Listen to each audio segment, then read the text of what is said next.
ስራዬን አብዝቶ ያበቃኝ ለዚህ ክብር የሚካኤል አምላክ ይመስገን እግዚአብሔር።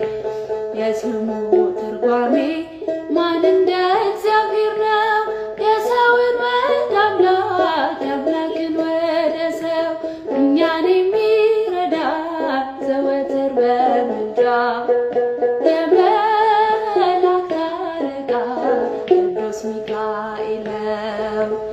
የክፉ ሰው ስራው ክፉ ሐሳብ ነውና በቅንነት መንገድ ከቶ አይሄድምና የሞቱን ደብዳቤ ለባዕዳን ሲሰጠው